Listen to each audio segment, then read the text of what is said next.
Hello class, my name is Professor Albert Lopez and welcome to Module 4. You should have 2 lectures from me in Module 4. In this module we're going to talk about gangs in the military.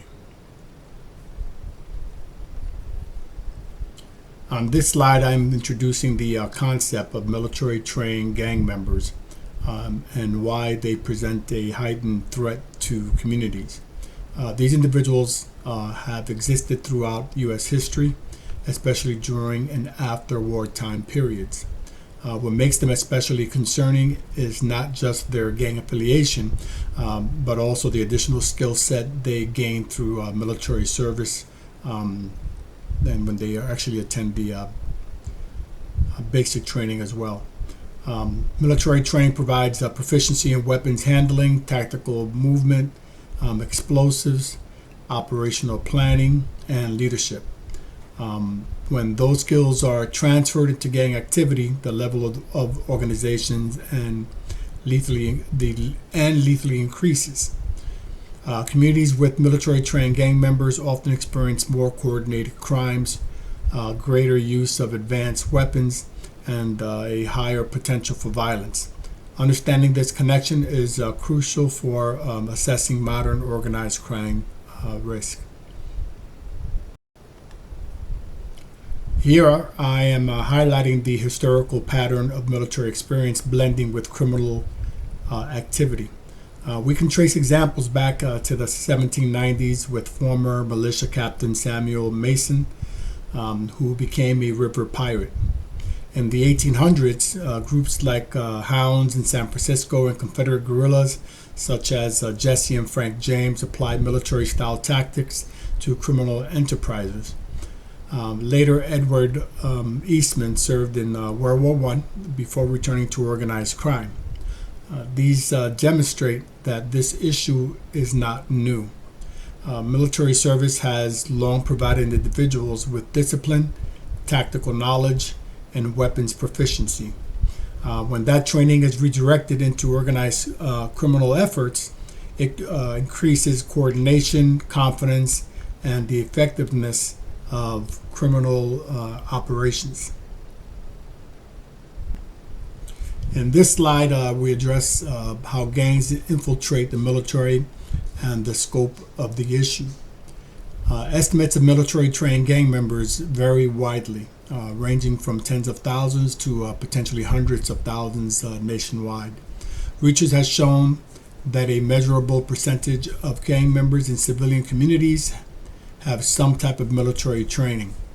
Federal data also shows that major street gangs such as the Bloods, Crips, Gangster Disciples have been linked to significant firearm recoveries. Although Department of Defense policy strictly prohibits active gang participation, identifying members can be difficult because affiliations are often concealed.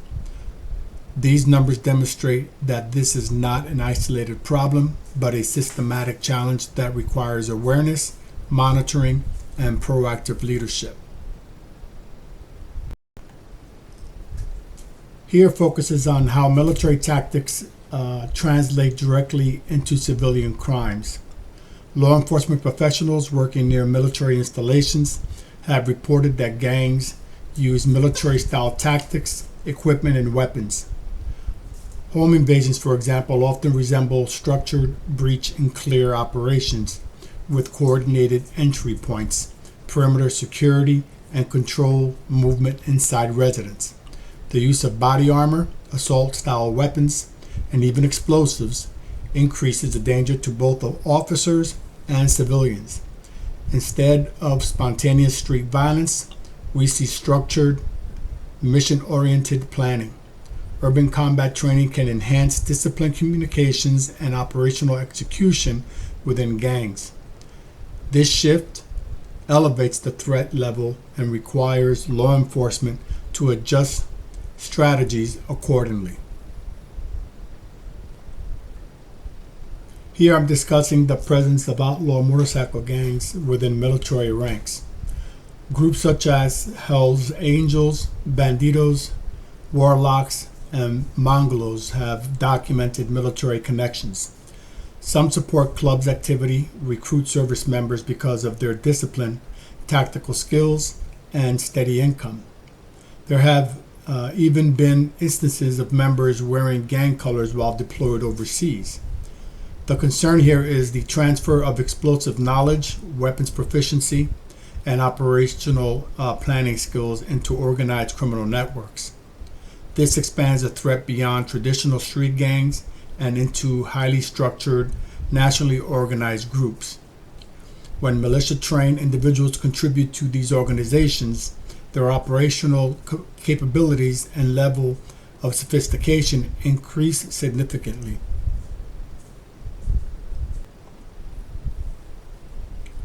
This shows the outlines the legal framework used to address gang involvement within the military. Service members are subject to the Uniform Code of Military Justice, which is also known as the UCMJ. Violations can include fraudulent enlistment if criminal ties are concealed, failure to obey lawful orders, riot-related conduct, and behavior that undermines good order and discipline. However, enforcement is complicated by constitutional protections, including freedom of speech and association. Mere membership without criminal conduct can be difficult to prosecute. Additionally, gang affiliations are often hidden, making detection challenging. Effective responses require cooperation between military investigative units and civilian law enforcement, strong leadership enforcement of policy, and improved tracking of gang-related indicators.